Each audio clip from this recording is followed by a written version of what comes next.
Hello and welcome back in to Backyard Catch. This is Nick Roby. Thanks for tuning in once again. We had a fun weekend of college football. It is here. There's a lot to talk about. Let's dive right on in. First game up was we went to Ann Arbor, Michigan, where the number 3 Texas Longhorns took on the number 10 Michigan Wolverines. Mind you, the defending national champions. A very different team, different coaching staff, different personnel.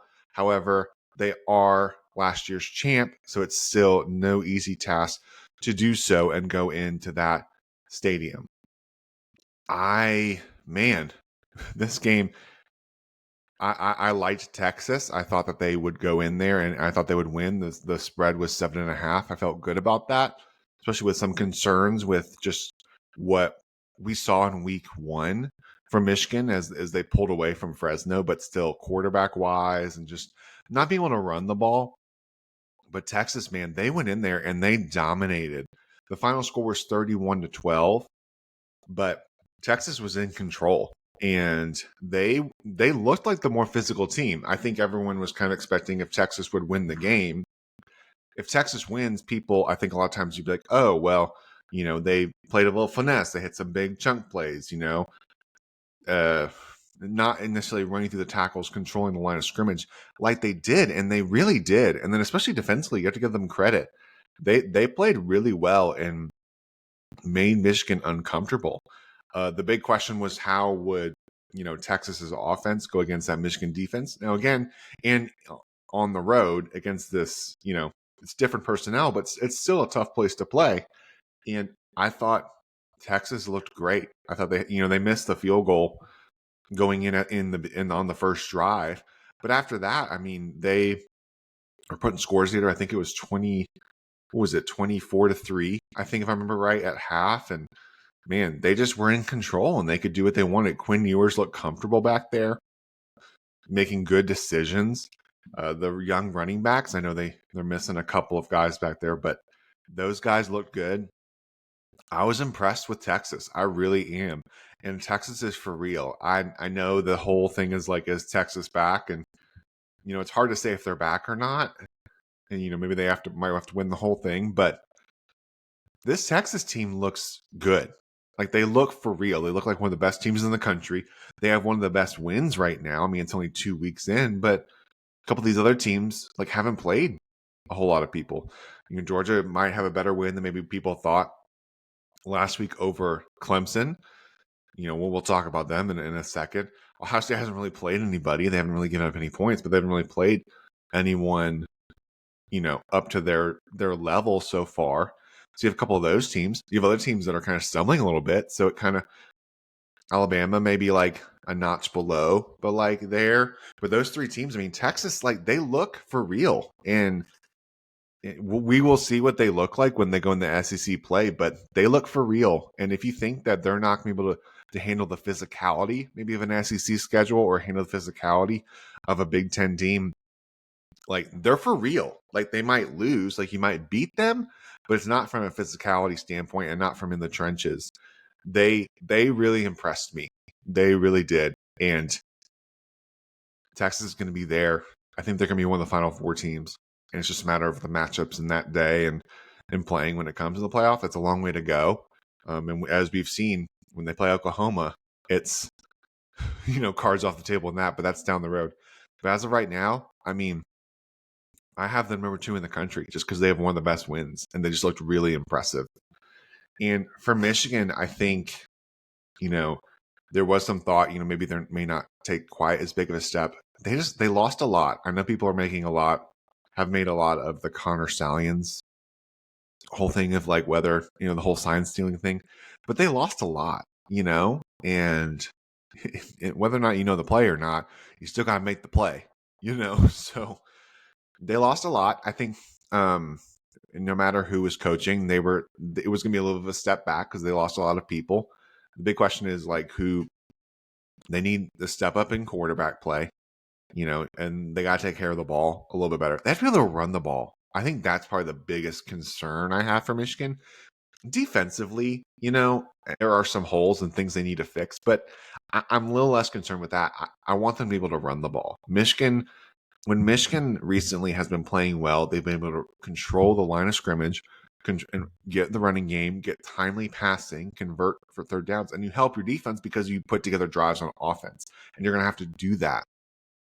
And they're going to have to go back to the drawing board a little bit and kind of lick their wounds and be ready to go, because once Big Ten play starts, like they're gonna have some games on their hands, and they haven't played a conference game yet, so there's still that on the table.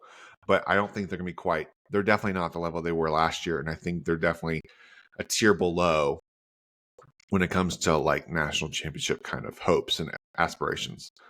So going down the list of games, another game that I wasn't expecting to honestly even talk about, because limited how many games we're going to talk about. Probably the biggest upset of the weekend was Northern Illinois goes to South Bend and defeats number 5 Notre Dame 16-14. Northern Illinois, NIU, was a 28-point underdog in this game, and you keep looking up and they keep going, and you're like, okay, like they're just hanging around. They're winning at halftime. Okay, Notre Dame's going to get this together. They're gonna pull it through. They're gonna, they're not gonna cover, but they're gonna get there, and they just never quite did. And they hit a field goal with about 30 seconds left to take the lead, 16-14. It's one of the bigger upsets in recent memory, just because of just the deficit, like that the spread was, and just how Notre Dame's coming off of the road win at A&M, and we'll see how good of a win that ends up being. But, it's at home. It's the home opener. You're kind of expecting that. And you have Riley Leonard come in, the transfer quarterback. You're expecting some of that transition to go well. And it's like it never got started going. You have to give credit to Northern Illinois. It wasn't the prettiest of games, but they got it done. They believed in it. Hat tip to those guys. I mean, they played a good game and they won, deservedly so. They're ranked 25th right now in the AP poll. I don't know if I would have gone quite that far, but I mean, it's a big win. It's a top 5 team in the country. So, I mean, I can see it. I didn't have them there, but I could see it. I think coming out of this, it's just there are some concerns for Notre Dame. It's still early and a lot can happen, but I think the biggest concern is just offensively.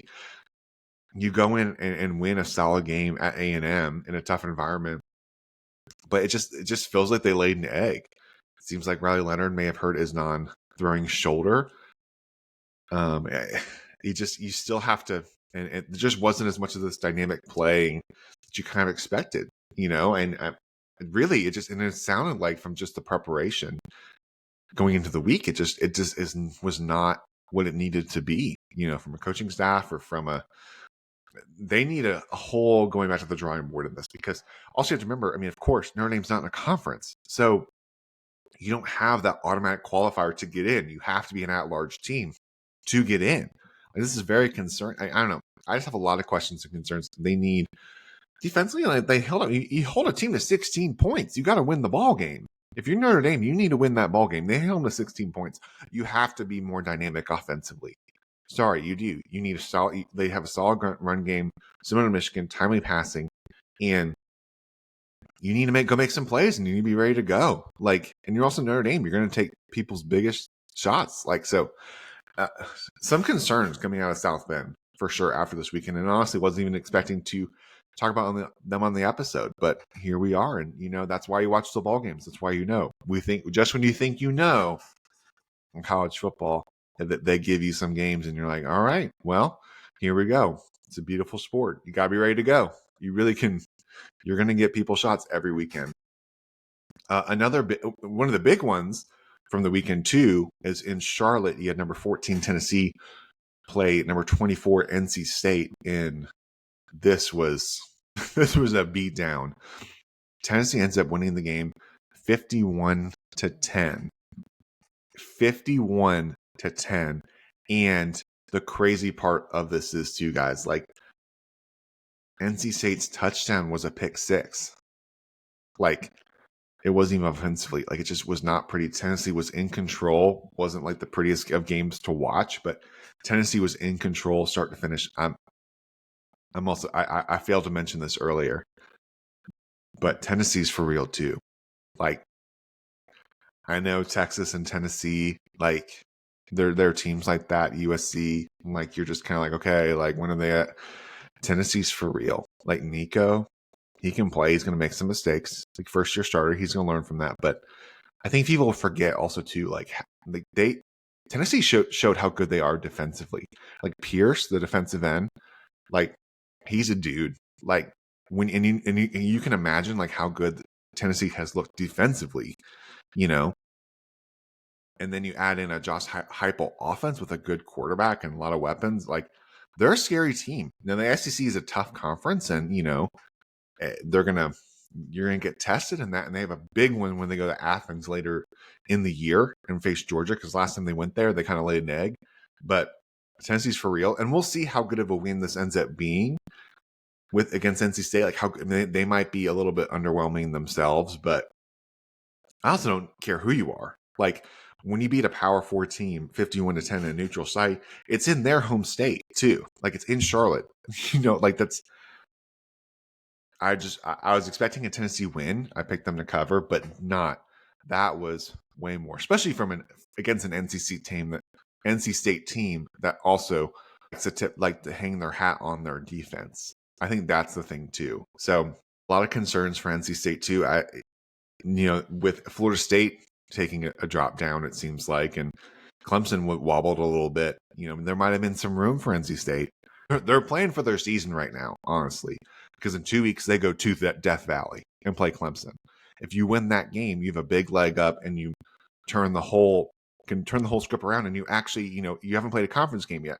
However, they haven't, as recent history, played as well in Death Valley. They've won the 2 of the past 3, but they haven't played as well in Death Valley. And the way Clemson looked this past weekend, NC State better be ready to go. Because if you also lose that game as well, it's an uphill battle to climb. Grace McCall, it's also tough. Like these transfer quarterbacks, like it's not sometimes they transfer in and play really well. Other times it takes time. It takes time to build rapport. It takes time to have trust and confidence in that. I think sometimes we get lulled into that a little bit. It's just like a quick, easy fix. And it is a step up a lot. I mean, McCall, has been a good quarterback. He was at Coastal, but it's also a step up of competition, a step up of pressure. Like it's on a national stage, and he's got to play better for them to win, especially what they lost defensively. So some questions going in for NC State. Next on the list, as I'm pulling it up, this one was a crazy one. Oklahoma State finds a way to win against Arkansas. Oklahoma State wins 39-31 in double overtime. And you think about this at home, you're like, okay, Ollie Gordon has himself a good game, gets a couple touchdowns, they win. Maybe it's a little closer than comfortable because Arkansas can play tough. No, he really didn't. Like he didn't. Arkansas held him in check. Arkansas was in control of this game. I mean, it was like flipped on its head. And then they just made some crucial mistakes, and Oklahoma State is left into this ball game. It was wild. You had some penalties that happened, and maybe mismanage of time. I mean, Arkansas needed to win this game. Like Oklahoma State won, and you give them credit for that, and they rallied at home and forced overtime. But Green, like quarterback, he played well. I thought he played well. I liked him. I liked the running back for them. Arkansas, Bobby Petrino, like called up a good offense, but you have to win that game. If you're Arkansas, you cannot let that slip away, especially what you have to play in the SEC in a road game against a ranked team. And it's just a similar story. They're having a hard time finishing, and it's concerning. Oklahoma State, I mean, they win the game. I think it's also interesting because they need Ollie Gordon to really play well. I don't think they played like they would say they could play better, and you found a way to win. But Oklahoma State has a lot of goals too, and now without Texas and Oklahoma in the conference as they go to the SEC, they're one of the top dogs picked. It's them, Utah, Kansas State, and whoever wins the conference wins the bye, or not guaranteed a bye, but they're the top 5 finishers are conference champions. they'll get in the playoff, obviously. So they have a lot to play for, but they're going to have to tighten some things up as well if they want to make that postseason. So that was a wild game. Crazy part is Oklahoma State ends up covering in this whole thing because they go for 2. They get it because they had to, and I had to get 7.5 in the contest I'm in. So wild game. Alabama, number 4, hosts USF, South Florida.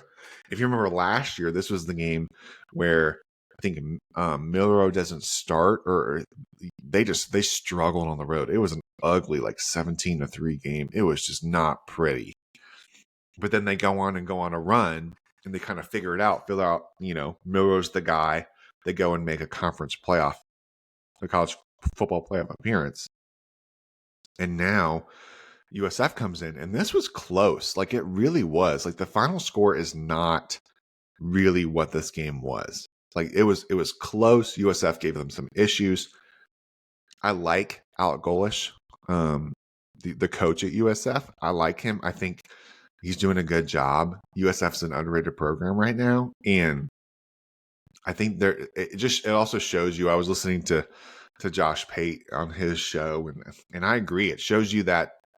I also think that DeBoer is going to do well at Alabama. I like what he's doing. There's a lot of transition, of course, but they're just. And I thought Josh made a good point, and I just want to reiterate. I just didn't want to take credit for it. That I think it's a good point that the difference between Alabama and a couple of these other teams is the depth. He made a good point about the offensive line. They made a switch, with one of the guys on offensive line and brought in a guy who was thought to maybe be hurt. I mean, he was hurt going into it, so they weren't sure how much he could play. They bring him in. They score 21 points, second half late, and the score ends up being 42-16. But that wasn't really the story of the game. So for Alabama, hopefully maybe they can work some kinks out and really, before they get into SEC play.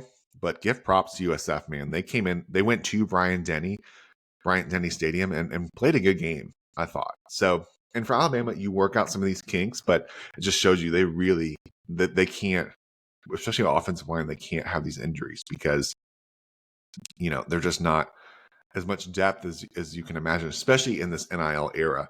I think that's the biggest thing is you're seeing with some of these teams is some of the depth that can be really hit throughout all of this. So, there's that game. Let me pull up my schedule again. Other ones just to kind of hit on. Kansas State gets all they can handle from Tulane. They pull away 34-17 or 34-27. They end up winning the game. This one was close. Kansas State, didn't. There definitely some things they could improve on, but they get the win there. Offensively, I'm sure they wanted to tweak some of those things. Syracuse and Georgia Tech play a tough matchup.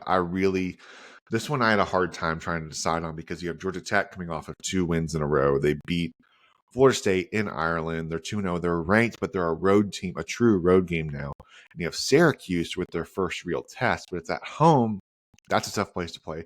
Kyle McCord played a great game, and Syracuse ends up winning 31-28. I like Fran Brown, and I know it'll be interesting to see as he continues to build on that team. I think with Georgia Tech, it's not surprising that they lost the game. I think just they made a couple mistakes, and Syracuse just made a couple more plays than them. But I think it's also for both of these programs, they're definitely, I'm seeing some momentum being built for them for sure. And so, but that was an underrated good game as well. Also, a couple other teams that have some concerns. Oklahoma, they pull away. I didn't get to watch this one as much, but Oklahoma squeaks out against Houston. That's concerning. Just because Houston is expected to be towards the bottom of the conference, and only scoring 16 for Oklahoma is not as strong. So they have some concerns. Oregon, I have some concerns as well. They just haven't had that gear yet. I mean, they win 37-34 against Boise, but they are just squeaking by in some of these games, and you're going to have Big Ten play coming up, and you're going to have some long road trips, and they just haven't quite looked succinct yet. And, now they're like number 9 in the AP poll. I think they were number 3 going in. And so there just feels like there's another level that Oregon can get. And so, and just keeping an eye on them, but they're they're kind of flirting with that, against the Boise team, who is good. But I mean, Oregon's at home, and they should win that game more comfortably. Nebraska takes care of Colorado. Like, Nebraska wins 28-10. In a game, I think they were up like 20-0. They had a pick six, and Colorado just, they're the ones, last year when they lost at Colorado, they had turnovers, and Colorado was able to take advantage. Nebraska's home environment was awesome. Dylan Raiola played, pretty decent in a first, really big time game. And Matt Rule, man, he can turn programs around. My big thing for him is, like, it'll be interesting to see if he stays longer than like 3 or 4 years, like what it will look like long term. But man, if you want someone to turn around a program in 3 years, 2 or 3 years, man, Matt Rule's your guy. And they played well in Nebraska. A lot of positive things coming out there. In Colorado, there's just some concerns, and it's still like, what Colorado team are we going to get, And I didn't like some of all the press conferencing just coming out of, when it comes to like, oh, the offensive line needs to play better, or just, I don't know. It just, I don't like all that. I just don't like all that stuff. I just don't think you throw your guys under the bus like that. And they have to improve. And I think they really, if they want to sustain this long term, Deion's going to need to start recruiting high school a little bit stronger than just the portal, because as some of these games will show you, like, it doesn't matter, how many school guys you have. If you're not winning the line of scrimmage, like, you're not going to win. Like, Big 12 plays coming. Like, you got to be ready to go in that. So Colorado, just not a great game for them as they go back to the drawing board. And then last but certainly not least, just wanting to mention Clemson, which was number 25 going into this game. They play App State. They win 66-20. I picked App to cover, as they were 17-point underdog. I picked them to cover. App is a traditional, like, tough group of 5 team. Like, they beat A&M on the road, a couple years ago. They've played North Carolina tough. I mean, that was like a 63-61 game a couple years ago. They're tough. And, after the Georgia game, you don't know what version of Clemson you're going to get. Like, you don't even, like, how are they going to respond? And they responded. Like, I don't know if I've ever seen, like, a quarterback be that locked in a while. And I know some people might say it's App State. But I mean, App State, like, some people had picked them to be the group of 5 representative in the playoff. Like, they're not a slouch program.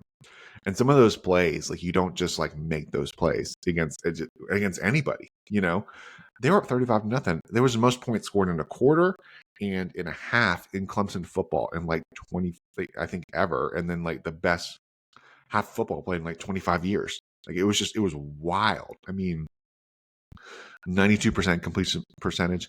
Cade has 7 total touchdowns. Doesn't even play the second half. Like, that's all in the first half. It was wild. And so, it's like Clemson, I think, is I think that's it had the epitome of a coach being like, seeing how close his guys were and seeing them execute it. I mean, you could just tell Dabo and the coaching staff was just so thrilled by the response from the team. So we'll see. We'll see what Clemson looks like going forward. But man, that was an offensive output from a team. There's been a lot of questions about, the offensive consistency for the past few years, and just seeing some of that explosiveness. And those freshmen, man, Wesco and TJ Moore, like Wesco especially, he had just a baller game. I mean, I think those guys are the real deal, and I think we're going to be talking about them for the next couple of years. So, but there you have it. That was a fun week 2. A lot of games we've dove into. We're diving in more to the week 3 games coming up. So stay tuned for that this week. If you're not already subscribed, make sure you're subscribed. The goal right now is we're trying to get to 500 subscribers on YouTube. That unlocks a lot more for me and be able to do more for the podcast and the show. If you're not already, make sure you're subscribed on Apple Podcasts or Spotify, wherever you get that. If you want to be a member, we're building a fun membership on Patreon. We're building a community of people who love college football. And then when college basketball comes up, we'll do more with the ACC there as well. But that's a fun way, and it also supports the show and supports me to be able to continue to make this type of content for you guys. That's big. We have a newsletter. We have a bunch of things. Follow us on socials. We're at Back our catch on Instagram. Twitter is probably the biggest one right now, but we're on Instagram as well, Facebook, obviously on YouTube here. Wherever you are, we are trying to be. So we're on TikTok as well. A lot more planned in the future. But thanks you so much for listening. Hope you're having a great week, and we will talk soon about some week 3 games. For now, we're signing off.